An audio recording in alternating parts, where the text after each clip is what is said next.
And we're off. Hello, everybody. Okay, so we're live. We'll start with a prayer, and then we will jump right into Psalms 45. We're going to get to 50 today, and we'll go from there. I missed you all. I hope you had a wonderful holiday break, and let's get started. In the name of the Father, Son, and the Holy Spirit, shine within our hearts, loving mass, pure light of divine knowledge, and open the eyes of our minds to the understanding of the gospel teachings, and instill within us also reverence for blessed commandments, that having trampled upon carnal desires, we may enter into a spiritual way of living, both thinking and doing only those things that are well-pleasing to you. For you, Christ, our God, our sanctification of the nation, we give glory together to Father, without beginning, all who give life, King, Spirit, now and forever in the age of ages. Amen. Oh, hello, everybody. So we had a little bit of a longer break. We had Christmas, and then we had, then I was gone after New Year's. I was gone to Durham for my last residency class. So it's one of those bittersweet things where I really like my classmates, so I'm sad I'm not going to get to see them anymore. But then I'm really, really happy I don't have to go and do all that. So that is done. Next week, are we doing it next week? I'll have to check. But the next class we have, which I'm assuming is next week because I don't think I have anything going on, we're going to do Psalm 51, and that's the psalm that's attributed to David after Nathan kind of pointed out that he was not being so nice with Bathsheba. That's what I'm writing my thesis on. So we'll spend some time on that. I think we're just going to only do that one psalm next week and talk about it. It's heavily used liturgically. It's used during all the confession, the services of confession. It's also used every single liturgy. The priest says as he's sensing before the great entrance. And my advisor thought that was really interesting. She said, wait, that's why you're doing this thesis. You need to focus on that. I was going to do something else. She says, no, I want you to stick with that. So we'll see. I'm not really sure what I'm going to do with it. But that psalm in and of itself is just it's a beautiful psalm, but it's also fairly complex. We can talk about some things and how it's been misused in history and that kind of stuff.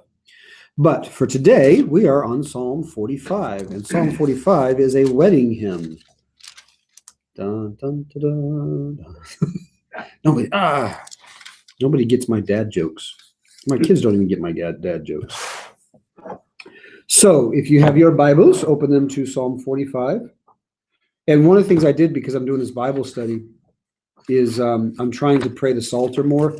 So the Orthodox Church has the Psalms broken into, or their settings is the actual word in English, but it's kathisma in Greek.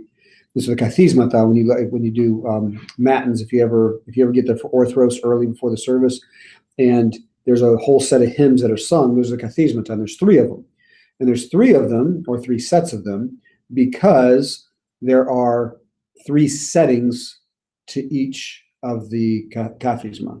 So stasis, there's verses, I guess. And they usually have 2 to 3 psalms in them. But anyway, the whole week's broken up. The psalm's broken up. So if you read the two kathisma that are in the morning and then the one kathisma that's in the evening for Vespers, you'll read the entire psalms every week. And so I started trying to pray the kathismata. I'm pretty good in the mornings because I just get up early to do it. And then in the evenings, this is why I'm telling the story, in the evenings while the kids are brushing their teeth, I just go in our icon corner and I start just reading the psalms. Well, Zach came over to me one time. He's like, wait, I can not go to bed for a few minutes if I sit with you and read. So he comes over and he reads the psalms with me. But he's like, Dad, what are psalms? They're psalms. But that is a practice that I would absolutely recommend to people. Maybe start off and just do one stasis at a time instead of trying to do the full kathismata, like read 2 or 3 psalms as opposed to 9 of them. And don't try to get through it according to the schedule.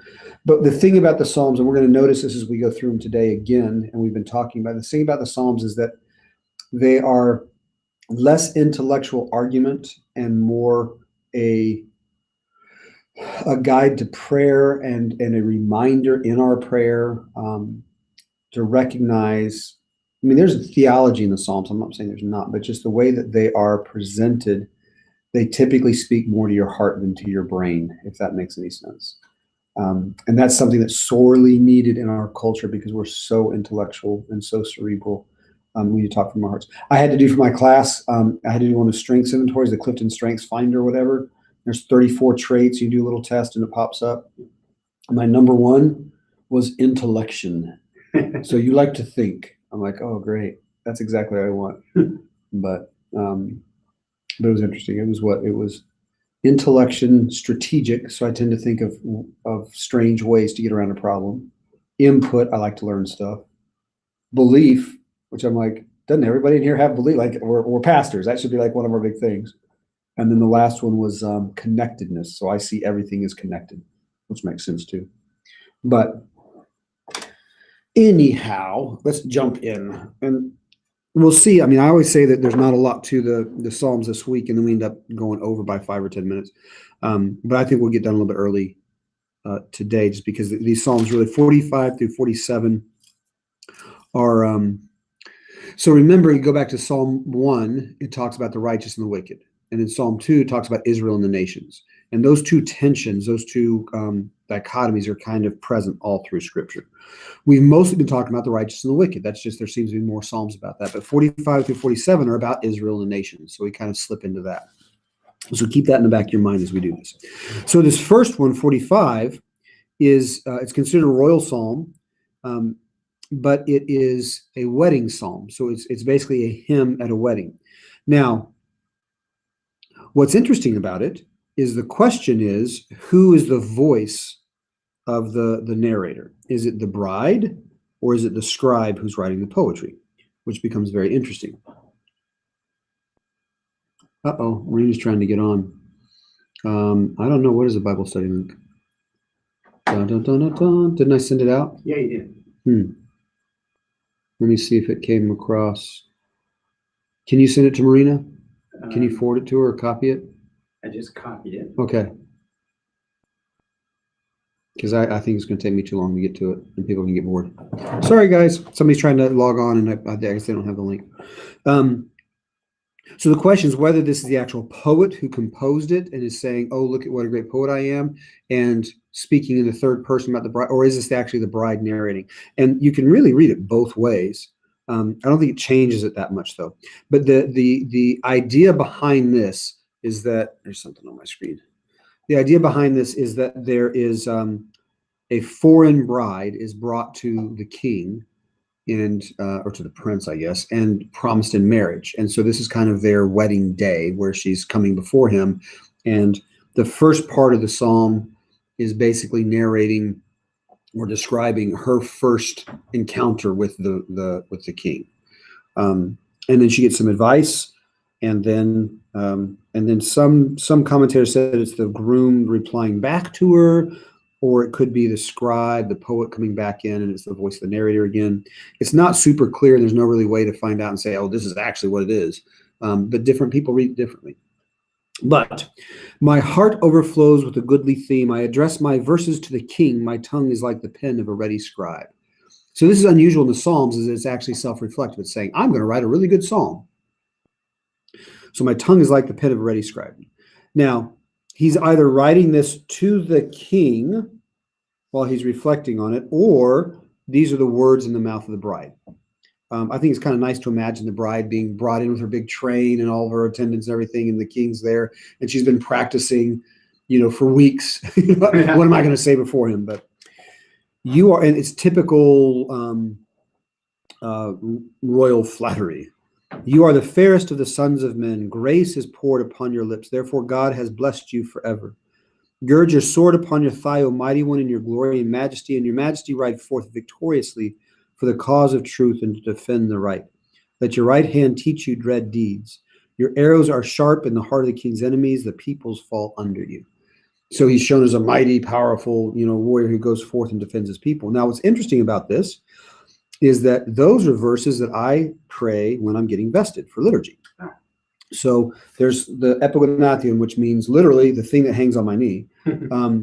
But when you have an office, and so I'm a pneumatikos, I'm a spiritual father, so that's my office. So I wear the epigonation, and it sits right over your knee, but it's that diamond shaped thing that goes like that.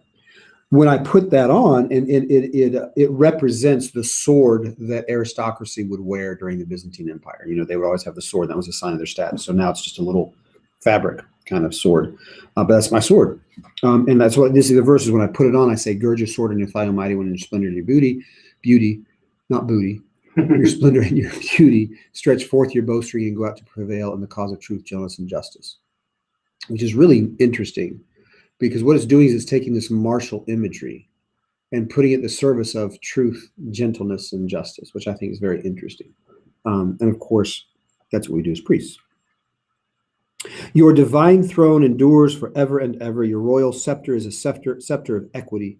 You love righteousness and hate wickedness. There's that from Psalm 1, wicked and righteous. Therefore, God, your God, has anointed you with the oil of gladness above your fellows. Your robes are all fragrant with myrrh and aloes and cassia. From ivory palaces, stringed instruments make you glad. Daughters of kings are among your ladies of honor, and in your right hand stands the queen in gold of Ophir. So, and that's actually what we say when we're doing the proskomidi, when we put the particle for Panagia next to the lamb that's going to be Christ, and we say, at your rights to the queen, clothed in an embroidered mantle of gold, which is right from this, these verses. Now, one strange thing is in verse 6, your divine throne endures forever and ever. There is some confusion over that in the manuscript tradition. So it either means your divine throne endures forever and ever, or it means your throne, O God, endures forever and ever, which is strange because it doesn't really fit there. Nobody's addressing God, so it would be a little strange insertion. What that's done, though, is it has made people think of this as a messianic psalm, that shifting voice between king and God and king is something that you would do when you're talking about the Messiah, but it wouldn't have been understood in Old Testament. So I don't know. It's interesting. That's one of those. There's little things in there that would be kind of cool if that was the way it was, but we don't know if it was or not. And it doesn't really change the overall meaning of the psalm. But so the queen of Ophir. Now, one of the commentators said this is actually now that the queen is now addressing the new bride. So kind of like the queen mother is giving her advice on how to survive in the court. And "O daughter" is kind of, it's not necessarily saying this is her mother speaking to her. It's just something saying like, metaphorically, "O daughter. Hear, O daughter, consider and incline your ear. Forget your people and your father's house, and the king will desire your beauty." You heard that before? Yeah. Yeah. That's in Paraclesis, isn't it? Yeah. And the king will desire you beauty. Since he is your Lord, bow to him. The people of Tyre will sue your favor with gifts, the richest of the people with all kinds of wealth. And again, this is setting up this kind of, we don't like thinking of marriage in these terms, but you're beautiful. The God, the king will desire your beauty, and he will be your master because you will then come into his household. The princess is decked in her chamber with gold woven robes, and many-colored robes she is led to the king, with her virgin companions, her escort, and her train. With joy and gladness they are led along as they enter the palaces of the king. And that's talking about this kind of wedding procession. One of the commentators is just going on and on and be like, this is about the wedding chamber, and this whole thing is just dripping with sex and politics and intrigue. And I'm kind of going, it's in the background, but I'm not sure that that's exactly what we're going for with the psalm. But it's strange what people will want to find in there. Now, this last part's interesting because is it the bride's advisor? Is it the groom? Is it the narrator? It doesn't really change the meaning dramatically, but it's kind of interesting. Instead of your fathers shall be your sons. So she's had to leave her household, so her fathers, her ancestors are gone, but now her progeny, her sons will be in the place of her fathers. You will make them princes in all the earth. I will cause your name to be celebrated in all generations. Therefore, the peoples will praise you forever and ever. I kind of like that being from the groom personally. He's like, look, I'm glad you came. You left your family. It must be really terrible and everything else like that. But your children, you're going to have princes. They're going to rule over the earth. And so people will praise your name forever and ever. So that psalm is kind of the psalm asking, is God God of the nations? Because you're bringing a foreign bride in. So you're kind of combining Israel with the nations. So that's kind of, keep that in the back of your mind. This is God of the nations. Psalm 46. To the choir master, a psalm of the sons of Korah, according to Alamoth, a song. I'm going to read it from Robert Alter's translation. By the way, I didn't realize this. He has a translation of 1 and 2 Samuel, and he has a translation, I think, Genesis. He's got a bunch of things. Yeah, he's done a lot of bits and pieces, but they're good. God is a shelter and strength for us, a help in straits readily found. Therefore we fear not when the earth breaks apart, when mountains collapse into the heart of the seas. Its waters roar and royal mountains heave in its surge. A stream, its rivulets gladden God's town, the holy dwelling of Elion. God in its midst, it will not collapse. God helps it as morning breaks. Nations roar and kingdoms collapse. He sends forth his voice and earth melts. The Lord of armies is with us, a fortress for us, Jacob's God. Go, behold the acts of the Lord, who made desolations on earth, caused wars to cease to the end of the earth. The bow he has broken and splintered, the spear and chariots burned in fire. Let go and know that I am God. I loom among nations, I loom upon earth. The Lord of armies is with us, a fortress, Jacob's God. So that's claiming God as the God of Israel, right? Right. And it's very interesting. So this is the first of the songs of Zion. And these are actually, I thought these were kind of scholarly reconstructions. These talk about Jerusalem, or they talk about the city on the hill, so these must be songs of Jerusalem. What's really interesting is if you go in Psalm 137, is it? Hold on a second. It's the really depressing one, which is, yeah,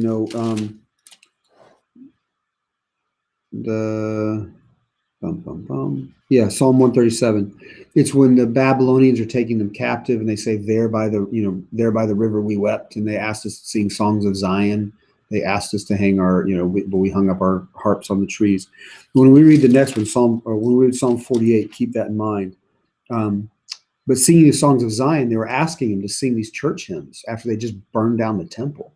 And they're about going up to the temple and how glorious God is and all this other stuff. So it's pretty brutal, I think. But the mockery there, that's the sing, I guess.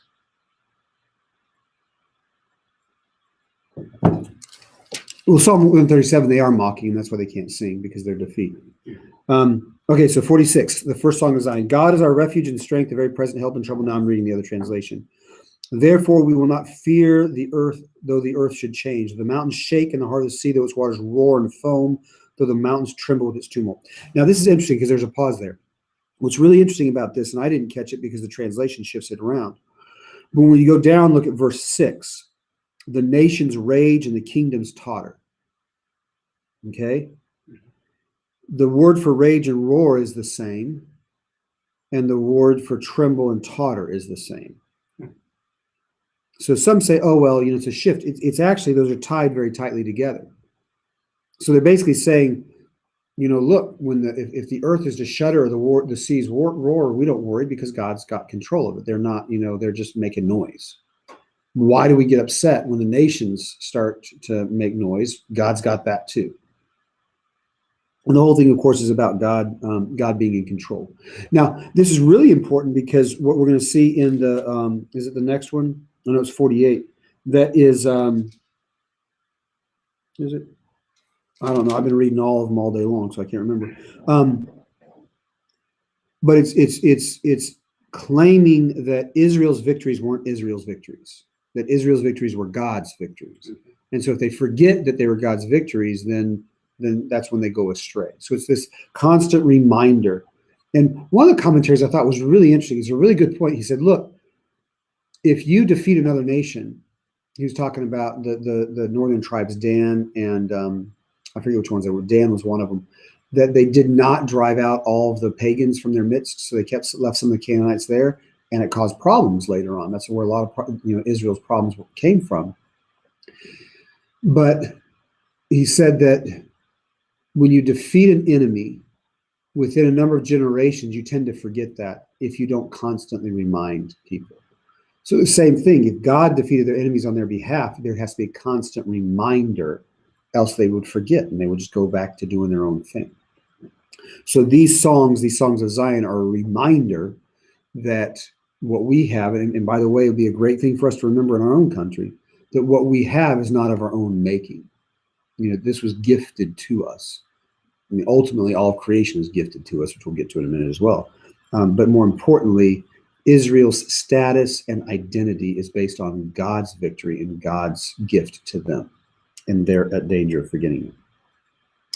There's a river whose streams make glad the city of God, the holy habitation of the Most High. So we're talking about Jerusalem. God is in the midst of her. She shall not be moved. God will help her right early.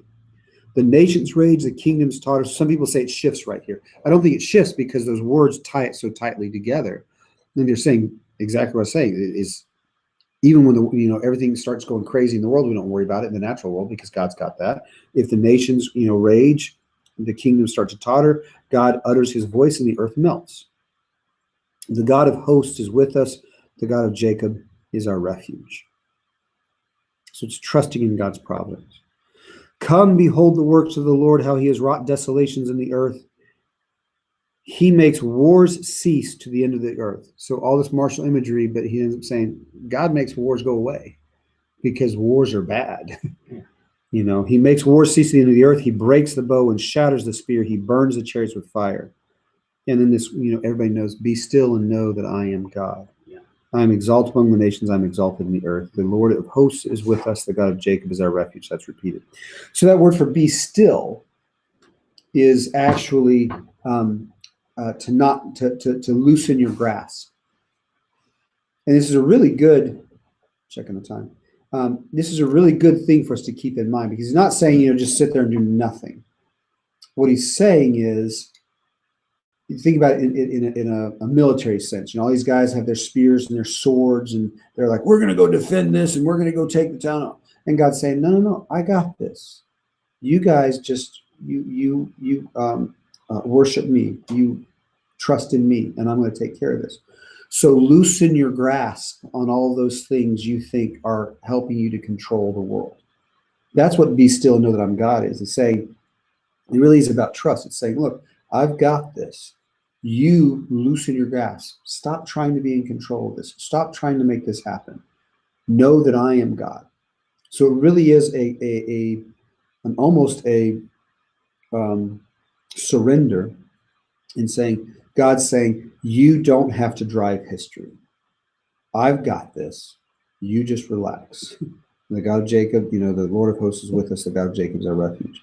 That's a good reminder for us, because I think a lot of people say, oh, be still and know that I'm God. And they think, oh, I'm supposed to just sit back and not do anything. But it really is about trusting in God and just recognizing you don't have. And this isn't just in warfare. It's not just with weapons and spears and swords and, guns and bombs and drones and whatever else.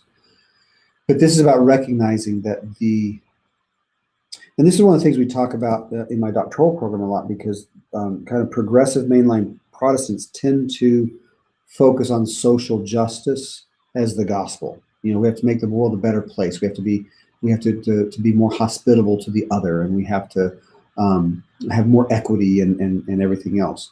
And I'm not saying none of that stuff is important, but that's not the gospel.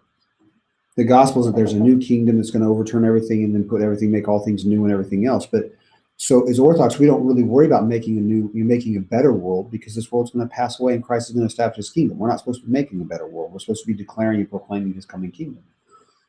But this idea of trying to make a better world, every totalitarian regime in the history of the world has come about as an effort to make a better world, to restructure the world in something that's, better. And then of course it gets corrupted, and we forget that, we forget that some of the greatest atheistic, listen, even Hitler, who everybody likes to use as their, big bad bogeyman, he's the worst there's ever been.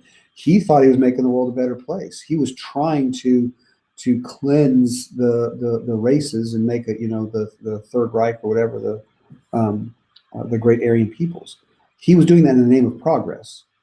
Violence is the only recourse when you take responsibility for history. You have to force other people to do what you want. God's saying, you're not responsible for history. I'm responsible for history, and I've already taken care of it. It happened a couple thousand years ago outside of Jerusalem. So that whole thing is done. So this be still and know that I'm God is this idea that you trust in me and you let go of the control that you think you have. None of us have control. We all think we have control. We're not in control of anything. That's where our anxiety comes from. And I think that's why our nation, or at least in the modern American cultural context, anxiety is such a debilitating epidemic, because we think we can control everything. Our kids will never get hurt. The whole bubble wrap thing. They're going to get hurt. Psalm 47. Okay, so is God the God of the nations? That's Psalm 45. Is God the God of Israel? That's Psalm 46. right? The Lord of hosts is with us. The God of Jacob is our refuge, the God of Israel. And then we get to Psalm 47. It's this is even now, I believe, it's still read in Jewish faith at the New Year's. It's a New Year's psalm, and it's probably it's speculated that this was kind of a coronation psalm, and the idea was that they would every new year they would crown God the King of Israel in this kind of ritual coronation. The problem is that there's no record of such a ritual. There's no record that anything like that ever happened. But so it's kind of speculation. But this is seen as a kind of a New Year psalm, recommitting to God as King. Clap your hands, all peoples, shout to God with loud songs of joy, for the Lord the Most High is terrible, a great King over all the earth. He subdued peoples under us and nations under our feet. He chose our heritage for us, the pride of Jacob, whom he loves. So who is he? King of Israel, King of the nations? King of the nations. King of Israel there, right? King overall. Yeah, great King over all the earth. He subdued peoples under us and nations under our feet. He chose our heritage for us, the pride of Jacob, whom he loves. So it's pressing towards he's the king of Israel, because he subdued all those people under their feet, right? Right. But you're heading in the right direction, because then look what happens. God's gone out with a shout, the Lord with the sound of a trumpet. By the way, that's what I say when I pick up the gifts before the great entrance, right? When I go in and I pick them up, you guys never hear it because they're singing the Cherubim hymn. But I say, God has gone out with a shout, the Lord with the sound of the trumpet. Sing praises to God, sing praises to our King, sing praises for God is the King of all the earth. Sing praises with a psalm. So now you're kind of wrapping him in. King of Israel and King of the nations. He's both and. God reigns over the nations. God sits on his holy throne, but here's the key piece. All these others are just typical imagery. He sits on his throne. He reigns on his throne. He's the king of everything.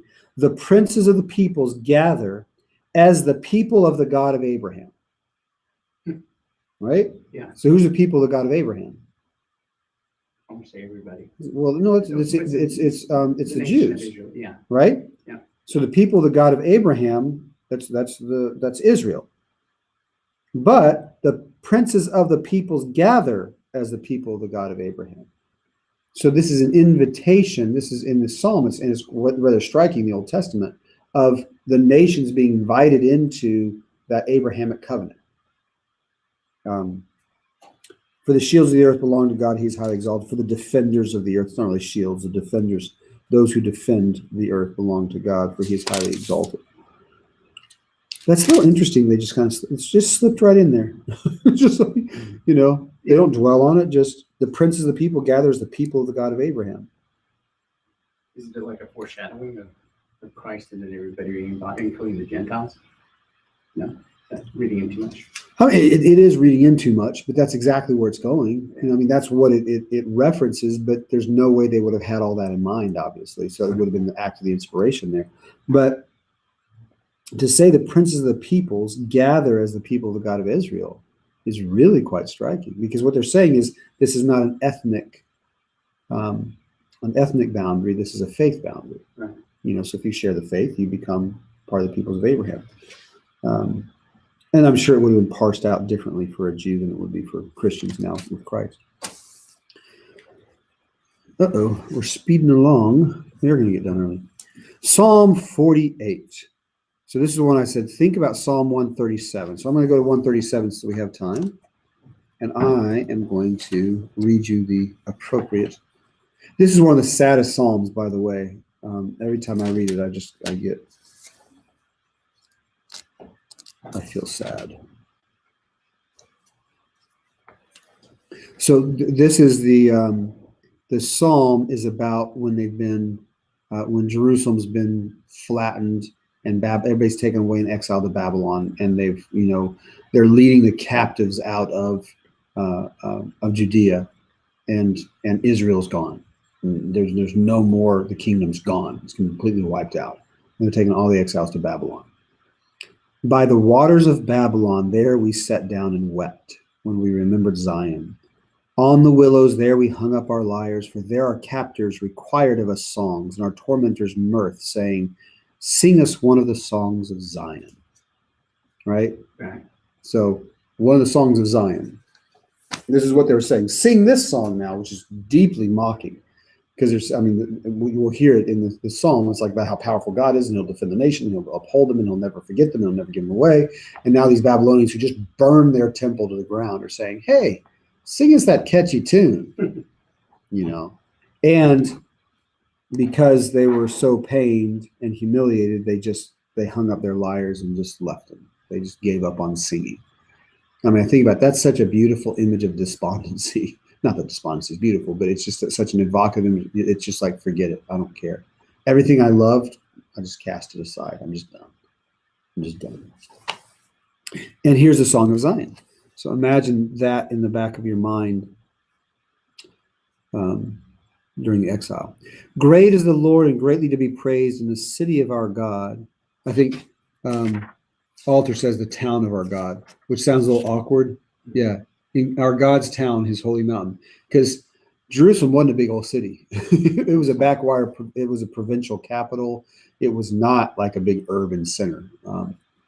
Even today, it's a big city, but it's not Tel Aviv, right? It's not London. It's not New York. But great is the Lord and highly praised in our God's town, his holy mountain. Beautiful in elevation is the joy of all the earth. Mount Zion in the far north, the city of the great king. Does yours say far north, or does it say Zaphon?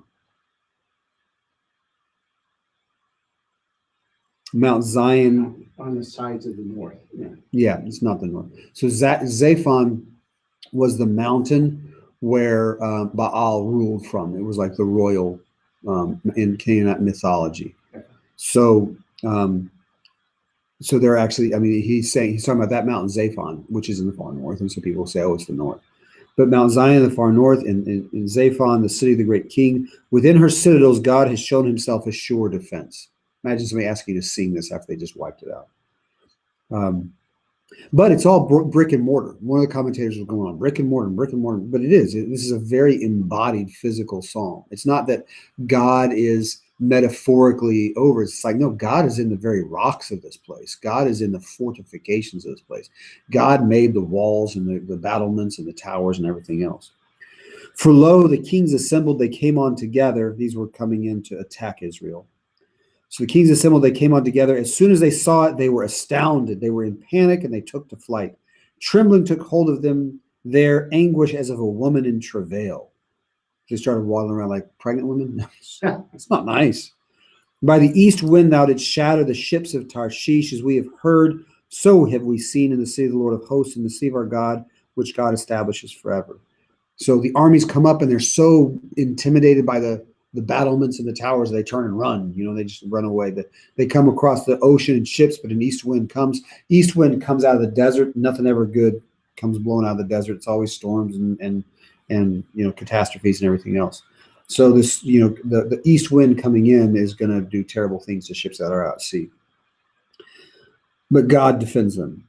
We have thought on thy steadfast love, O God, in the midst of your temple. As your name, O God, so your praise reaches to the ends of the earth.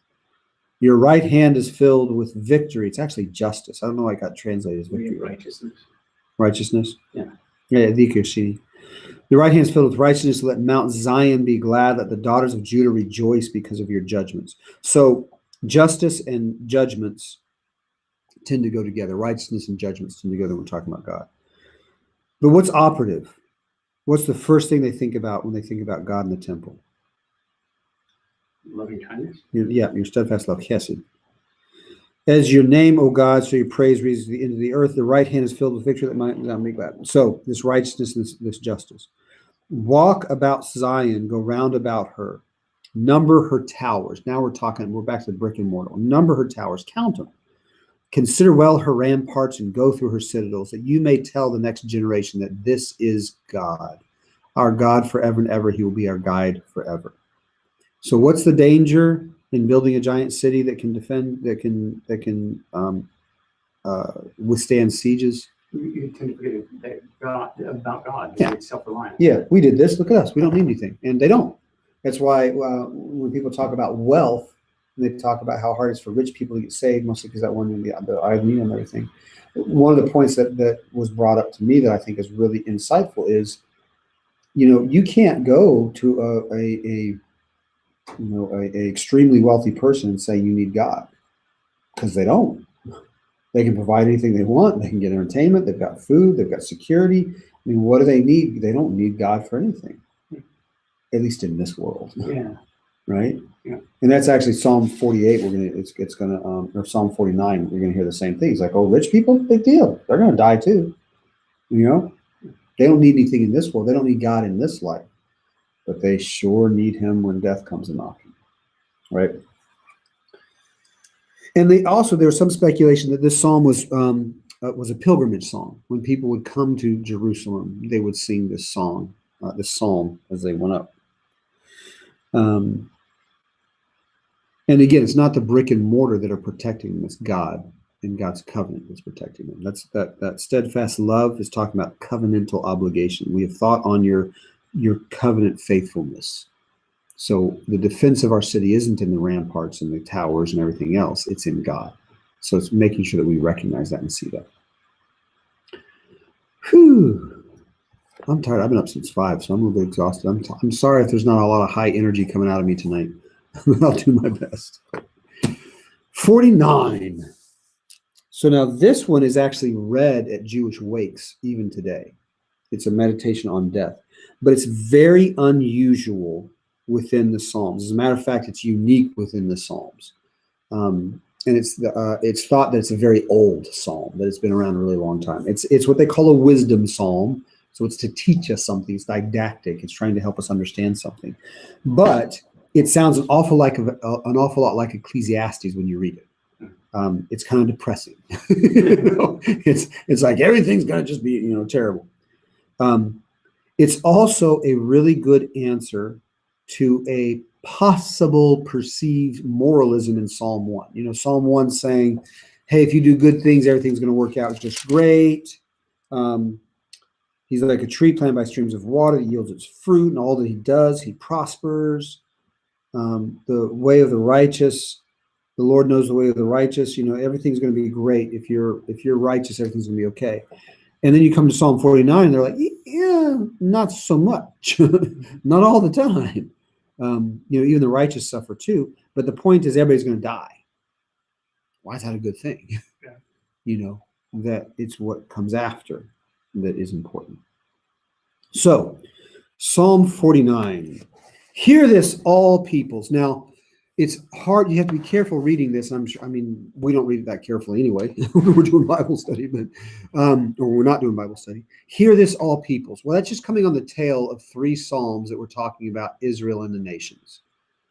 So there's this sense that when you say, hear this, all peoples, you're about to say something fairly nationalistic. Not in like the Nazi form of nationalistic, but you're going to say something, oh, you peoples, here's something about us that you don't know. But that is not the sense here at all. It's hear this, all peoples. It is an inclusive, universal claim. It's saying everybody needs to hear this. Hear this, everyone. You guys need to reflect on this because it matters. Give ear, all inhabitants of the world, both low and high, rich and poor together. My mouth shall speak wisdom. The meditation of my heart shall be understanding. I will incline my ear to a proverb. I will solve my riddle to the music of the lyre.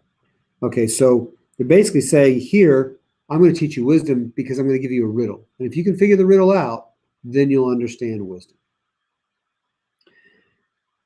And the next thing is kind of the thematic question, but it's not really the riddle. The riddle comes up in verse 12 and it's repeated again in verse 20.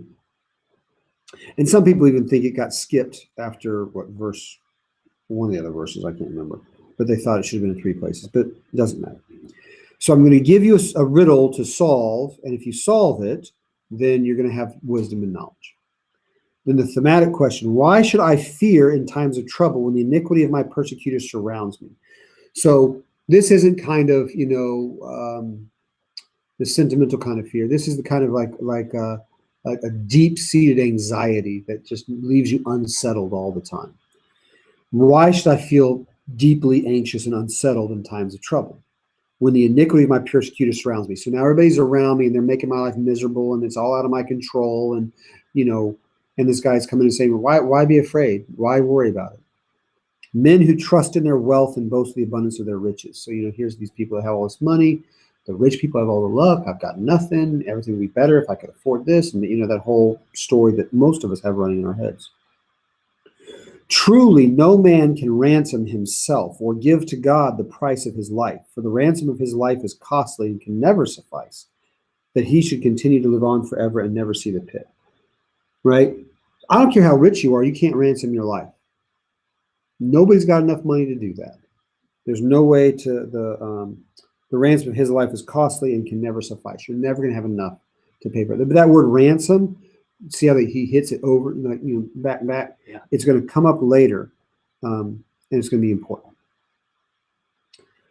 So nobody can ransom up his life. Nobody's got enough money. It doesn't matter what you acquire in life. It doesn't matter power, prestige, status, anything else. When you're dead, it's all gone. Yea, he shall see that even the wise die. Right? So, I mean, that's Psalm 1 is like, oh, the wise will live forever in the kingdom. You're kind of like, oh, and then it's like, nope, they die too. So it's a very grim kind of, almost like I said, Ecclesiastes. It's got that kind of same sense of, everything's vanity. Why? Why are you worried about this? Why are you worried about that? Just, it's all vanity. Now, there's two things you can do with that direction, right? You can become despondent and say, it's all vanity, and then go kill yourself. Actually, that's Father Stephen Freeman's blog. Most recent blog is about Dostoevsky's The Demons, and there's a character in there that decides he wants to be free, and the only way to be free because he didn't choose his life, so the only way to be free is to kill himself. Well, okay, you're right, you didn't choose your life, but your solution's probably not the right one. Just to throw that out there. But that's basically what this psalm is saying. It's saying, you think because you're wise, or because you're rich, because you're wealthy, that means something. Nope. God gave you this life, and it's going to end, and it's going to be done. There's nothing you can do about it. So even the wise men die. The fool and the stupid alike must perish and leave their wealth to others. Your wealth isn't even your own. Their graves are their homes forever, their dwelling places to all generations, though they name their lands their own.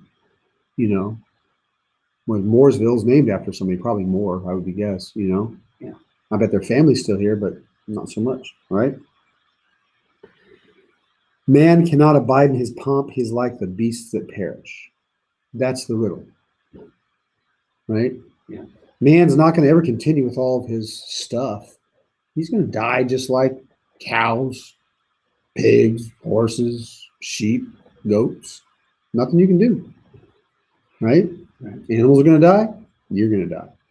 So the wisdom is working out that riddle. That you're just like a beast of the field. Well, no, I'm not. I don't have to, I'm not an ox. I don't pull a plow. Well, but you die just like they do. This is the fate of those who have foolish confidence, the end of those who are pleased with their portion. So, and by the way, this section right in here, a lot of this, not that you guys are that interested in it, but a lot of this is very obscure, and it probably is lost. So they're reconstructing. I mean, if you look at literally what these lines mean, it's like, rainbow unicorn store coffee. And they're like, ooh, how do we put that together? Not that bad. I'm exaggerating, of course. But for instance, the end of those who are pleased with their portion. Let me show you what that says. I think this is cool. You might not.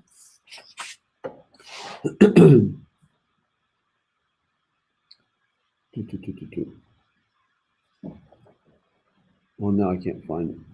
I thought I knew where it was.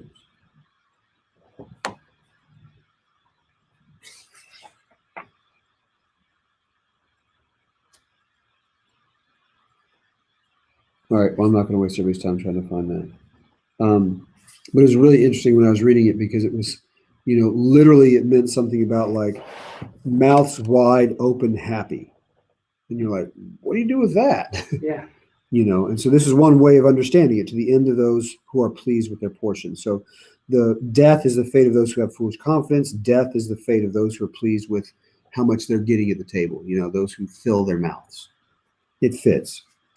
Like sheep, they are appointed for Sheol. Death shall be their shepherd. Straight to the grave they descended. Now keep Psalm 23 in mind when you read that. And this guy's dark. This guy, somebody stole his Twinkie. He is just not happy. And everything is death. I don't care how rich you are. I don't care how good you are. I don't care if the Lord is your shepherd. You're still going to die. Yay. So cheerful. Like sheep they are appointed for Sheol. Death shall be their shepherd. Straight to the grave they descend, and their form shall waste away. Sheol shall be their home. They're all going to rot and go to death. Yeah. Great, thanks. But they're telling us in our leadership course, don't say but, because but negates everything that came before it, right? I say, hey, I really appreciate all the work you did, but it just completely erases everything you just said. Yeah. Right? Think about that though. All this stuff, it's death, death, death, death, death, death, death. But erases all of that. God will ransom my soul from the power of Sheol, for he will receive me. Okay. I've got no power. My end is death. You give control to me, I'm dead. Rotten in the ground, led to like sheep to the slaughter, to Sheol, to death. Sheol is the Hebrew word for Hades. But the power of God will ransom my soul. Remember how many times he said ransom back there? Ransom, ransom, ransom, ransom. You can't ransom yourself. The ransom is too expensive for you. There's no way you can afford the ransom. God can pay the ransom. And of course, we have no back of our mind the crucifixion and everything. But God will ransom my soul from the power of Sheol, for he will receive me. Be not afraid when one comes. Do not be afraid when one becomes rich. So now this is this whole, this thread goes to the Psalms too. I've never struggled with this consciously, but I have a feeling it's there. This sense of when you see people who have more than you.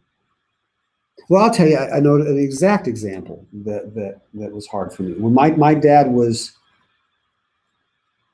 64 when he died. Yeah, I think he was 64 when he died. So I don't do as much anymore. It's probably kind of faded. So that was 2006. That was 12 years ago. It'll actually be 13 years next month. Oh my goodness. But for a long time, if I saw like a 67-year-old who was a jerk, I'm like, really, Lord? That guy gets to live and my dad died? Let that guy die. That guy's rotten. Why does he get that? Why is he successful? Why does he have the thing? Why does he have the nice house? Why do they have the nice cars? Why do they have the good job? Why are people, everything's just handed to them. They got a golden spoon and da da da da da da. This whole thing, like we really get freaked out when people are doing better than us. We don't think they deserve it. Oh, great. You sing a few songs on YouTube and now you've got $20 million. I admit that does to bug me, that all these, athletes and entertainers get paid just gazillions of dollars, anyway. Anyway, there we are. So be not afraid when you see someone become rich, when the glory of his house increases. So he's getting fame and fortune and prestige and status, and it's just heaped on him. And you're sitting there going, what's going on here?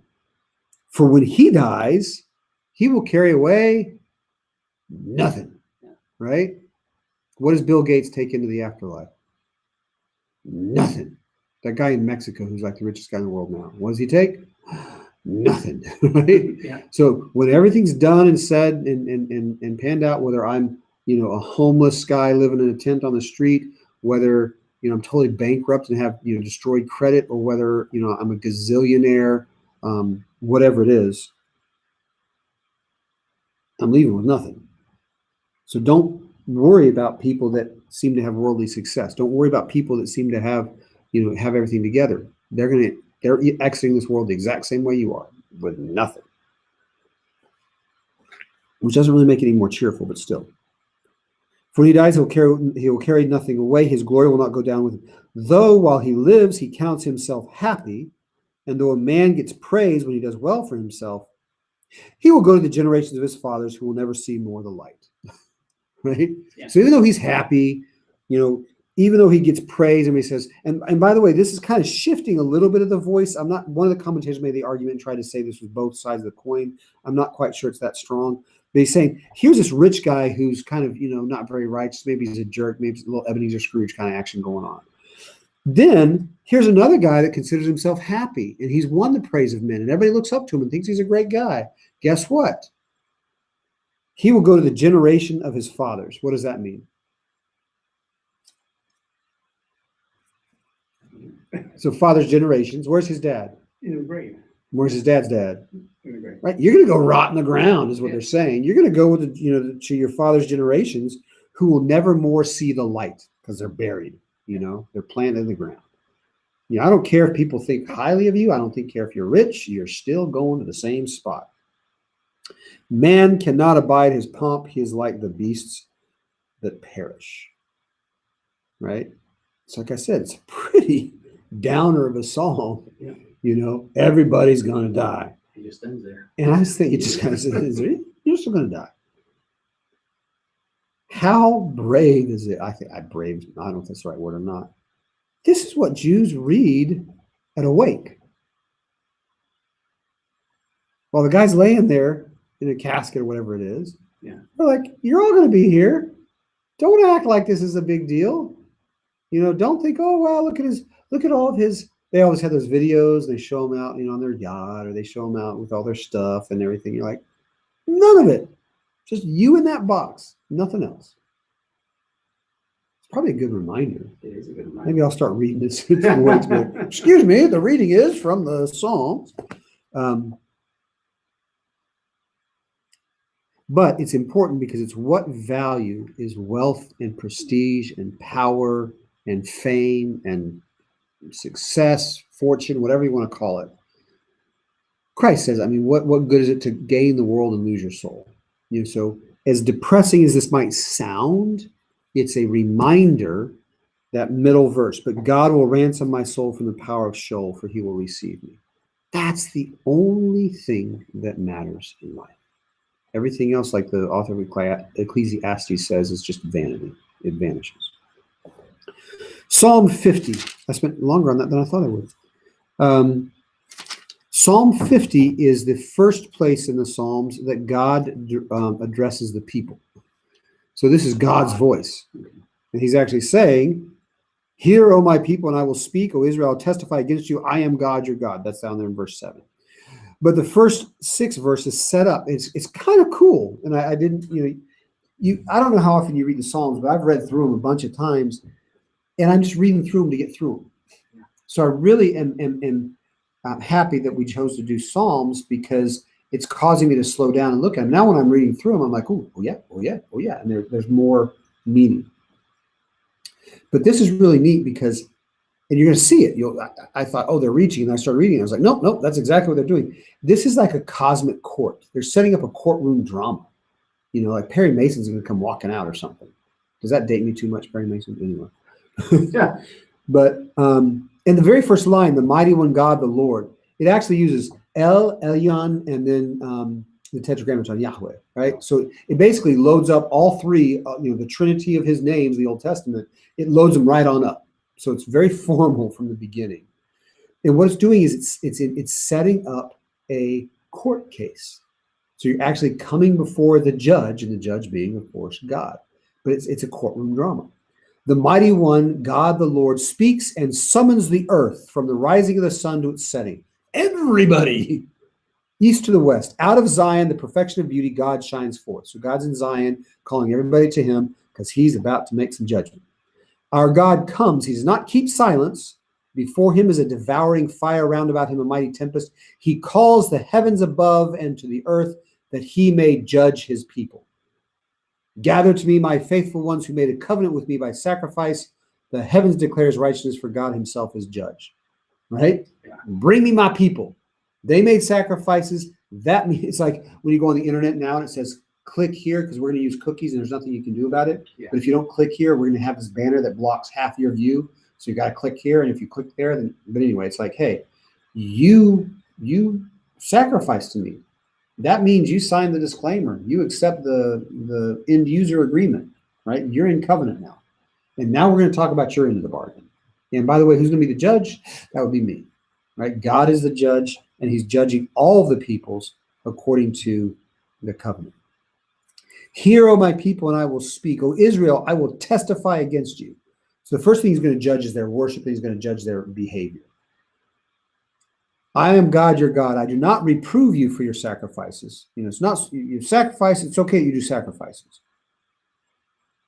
Your burnt offerings are continually before me. So you're bringing all these offerings. And I'm not saying that's a bad thing, but I will accept no bull from your house, nor he-goat from your folds.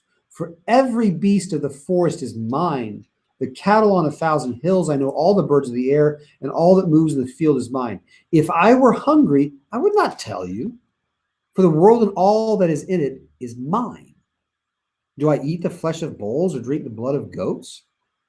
Offer to God a sacrifice of thanksgiving and pay your vows to the Most High and call upon me in the day of trouble. I will deliver you and you shall glorify me. So the problem is not that they make sacrifices. It's that they've forgotten that everything they make a sacrifice of already belonged to God. This is a great stewardship psalm. Yeah. You know, I will judge you. You know, I don't mind that you're bringing your stewardship to church, but you think you're actually doing us a favor, right? That's what he's saying. You're bringing this stuff to me and you think you're doing a good deed? No, that was all mine in the first place. And I gave it to you and asked you to return some of it to me just so you didn't forget. But you forgot. So I don't care about your sacrifices. I don't care that you bring me bulls or, you know, blood of he-goats or whatever it says in there, which is just gross, talking about drinking blood of goats. And I told you, but when I went to Africa, though, that's like the honor, because that's all the, you know, all the nutrients that are there and the moisture that's there, because they don't even have water. So, you know, the person who gets to drink the blood of the goat is very honored. I said, no. They invited me and I said, no. I mean, they literally, they cut them open and it pools in there and they stick their head in the carcass and drink the blood out. And I'm kind of going, yeah, I'm all about, you know, cultural openness and everything, but no. I'll get my beard and it's gross. I'm not going to do it. I will deliver and you shall glorify me. So the first thing is improper worship. And it's not that the actual activities of worship are wrong. It's that they're being given with the wrong interdisposition. It's not a recognition that God owns all things. Ooh, we're going to make it. Say thine own of thine own. Thine own of thine own. Yeah, we offer to you. But to the wicked, God says, now a lot of people say, oh, he's shifting. These were the faithful, your worship is bad. Now to the wicked, your behavior is bad. He's not changing audience here. He's just saying, he's calling them wicked. Okay, but to the wicked, God says, what right have you to recite my statutes or take my covenant on your lips? For you hate discipline and you cast my words behind you. If you see a thief, you're a friend of his, and you keep company with adulterers. You give your mouth free rein for evil, and your tongue frames deceit. You sit and speak against your brother. You slander your own mother's son. These things you have done, and I've been silent. You thought that I was one like yourself, but now I rebuke you and lay the charge before you. Okay, you had a wrong view of God. You thought he would be, oh yeah, look there, you know. And by the way, this is the same thing. Be careful who you surround yourself with. You know, you saw a thief, and you hung out with him. Just go the other way. Turn the other cheek. Just go. Don't hang out with them. But you're hanging out with the wrong people. You hate discipline. You cast my words behind you. I've given you the statutes. You've forgotten them. You've got my covenant on your lips, but you decide to give your mouth free rein for evil. You're just not behaving the way you should. So it's a judgment of their conduct and behavior. Mark this then, you who forget God. So now there's a big old threat of punishment. Lest I rend and there be none to deliver, unless I shred you into pieces and there's nothing left to pick up. But then it's leading towards, that's not the message of the psalm. It sounds harsh. Right. It's not, we'll end there. Okay. See you next week. He who brings thanksgiving as his sacrifice honors me. To him who orders his way aright, I will show the salvation of God. So how do you correct wrong worship? Bring thanksgiving as a sacrifice. That's right worship. How do you correct wrong conduct? Well, you order your way aright according to the commandments of God. So even though it's this big long thing of this kind of diatribe of God against, you know, Israel and all of humanity, saying you guys just are messing this up, the end of the psalm is, this is how you fix it. Just do the right thing. Just offer a worship of thanksgiving and or sacrifice of thanksgiving, sacrifice of praise, right? Yeah. A sacrifice of thanksgiving and order your way right. That's all you got to do. Nothing more to it. And that brings us to the end of Psalm 50. So next week we will do Psalm 51. Septuagint numbering, Psalm 50. That's how I always think of it because we always say the 50th Psalm. And we'll spend pretty much the whole class on Psalm 51. And that should get us there. I will pause a little bit for any kind of questions that might roll up. Do you have any questions? You want to see if Bill had any or Maureen? Bill's not going to be mad at me because he hates angry psalms. I don't know. I shouldn't talk about you when you're not we're sitting right here. But they're hard, and I think one of the things that makes them so hard is we want to imagine that they can't possibly apply to us. I'm not that bad. I haven't killed him. But by the way, I mean, Randall, we're done. So if you want to leave, we're just going to have our prayer in just a second, and then we'll be done. But did you read about that guy in Canada that didn't see the bus coming to an intersection, and he slammed into it and killed 16 and injured 13 others? Yeah. And they brought him into court on 16 counts of dangerous driving, which led to a death, and then 13 counts of dangerous driving that led to injury. And his lawyer's like, do you want to plead? We get a plea bargain. What do you want to do? He said, no, I'm going to plead guilty. He said, I'm not drawing this out anymore. There's no reason any of those people should suffer. I don't want you to plea bargain. I don't want anything else. We're just going to go and plead guilty. Yeah, there you go. Wow. It's unbelievable. Yeah, that is unbelievable. I was like, wow. You talk about like a land of the slaughter. I mean, he's just saying, no, I'm guilty. Because I did. I ran that stop sign and I slammed into him, and I'm responsible, and I'm not going to make anybody in that family suffer anymore by pretending that there's some good excuse for it. Yeah. And apparently some of the families have reached out to him and offered him forgiveness and kindness and all this other stuff. And he's like, I'm just overwhelmed that in their grief they would care about, Wow. But apparently there's been a bunch of accidents, even fatal accidents at that intersection. They just haven't fixed it. So it's kind of like, But anyway, I don't know why I thought of that. But why did I think of that? Oh, because we don't want to think we do anything wrong. And what do we want to do is that guy, we want to forgive him, right? We want to say, hey, no big deal. But he killed 16 people through his negligence. But anyway, I think my brain is just about done. I'm sorry if that was all over the place. I don't see any questions popping up. Oh, I see Patty. What was the psalmist's idea of hell? They only recognize Hades. Probably, yeah, just Sheol. They didn't have an idea of punishment so much as they did have an idea of imprisonment. So Sheol was a place that we went at death and were trapped there. There's this idea of the bosom of Abraham. You remember that from the story of Lazarus and the rich man. That's kind of at the front of Sheol. That's kind of like the good place before it gets really dark. But there's not a really hugely developed Jewish idea of the afterlife, the kingdom. They didn't even know if it was a place or if it was a state or something like that. But Sheol was never a good thing. There wasn't like a heaven and a hell. There wasn't like a good afterlife. It was always just this sense of imprisonment and loneliness, I guess, to a degree. So yeah, Sheol, going down to Sheol was not good. That's why they say, why would you send me to Sheol? I can't praise you anymore. I can't offer you worship if you send me to Sheol. So you have to save my life. Otherwise, nobody's going to be praising you on earth. So you have to take care of that. But anyway. When they said save my life, is it an earthly save or the next life save? Mostly it's an earthly. Yeah. Like Jewish is very embodied and very concrete Jewish theological thinking.